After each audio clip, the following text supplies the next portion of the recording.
कि ओवैसी फिलिस्तीन में तुम्हारा अब्बा है क्या?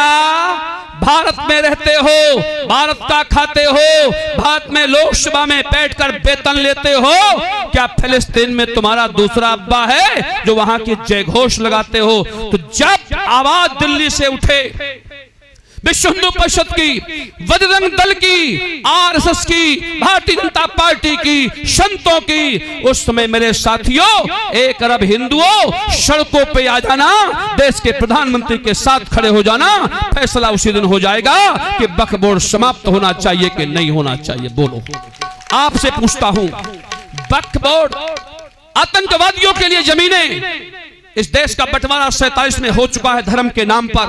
अब हम इस देश के मालिक हैं, वो हमारे देश के किराएदार हैं, अब उनका अधिकार नहीं है निवेदन पूर्व रह सकते हैं, क्योंकि उन्होंने चुनौती दी है देश के लिए कि हमारा अधिकार है। मैं पूछना चाहता हूं देश के 25 करोड़ मुस्लिम आवाम से, अगर अधिकार है तो उस दिन जिन्ना तुम्हारा बाप था जब बंटवारा हुआ पाकिस्तान का, बांग्लादेश का, हमारे देश के 2 भुजाएं काटी गई, उस समय तुमने अपना हिस्सा ले लिया था।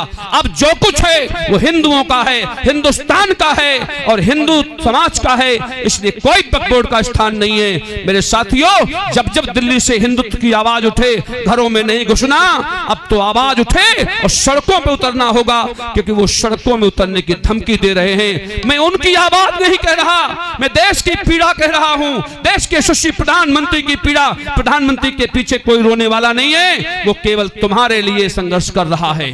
देश के प्रधानमंत्री को आगे पीछे कोई चिंता नहीं है, उसके भाई की फैक्ट्रियां नहीं है, उसके बच्चों के बंगले नहीं है, कुछ चाहिए नहीं, अकेला व्यक्ति है, कहीं बैठ के पल जाएगा, पर वो देश के हिंदुओं को बचाने के लिए लड़ रहा है। हम सब लोग उसके साथ हैं। बोलो, आवाज हम देंगे तो आप लोग साथ खड़े होंगे कि नहीं खड़े होंगे? खड़े होंगे तो हाथ ऊपर करें। बस चिंता नहीं करना, एक दिन वो आने वाला है, भारत में गृह युद्ध होगा, हिंदू समाज उसमें शक्तिशाली सिद्ध होगा।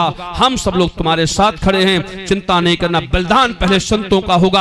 आपने सुना होगा 3 दिन पहले हमारे अखाड़ा परिषद ने कहा है देश के प्रधानमंत्री से कि हमें छूट दे दी जाए, 14 लाख संतों को लेकर हम बांग्लादेश में घुस जाएंगे और वहां हिंदुओं को बचाने के लिए मुसलमानों से लड़ जाएंगे, चाहे 14 लाख संत वहां पर बलिदान हो जाएं, हम लोग पीछे नहीं हटेंगे, क्योंकि देश पहले है, हिंदुत्व पहले है, इसके बाद ये धर्म है। देश होगा तब भागवत होगी, इस्लामी राष्ट्र बन जाएगा तो क्या भागवत होगी? न पंडित जी का पता लगेगा, न पुराणों का पता लगेगा, केवल बचेगा तो इस्लाम बचेगा। इसलिए प्यारे, हम लोग आज जगे, चैतन्य हो। इसी के साथ वाणी को विराम। जय श्री राम, हर हर महादेव।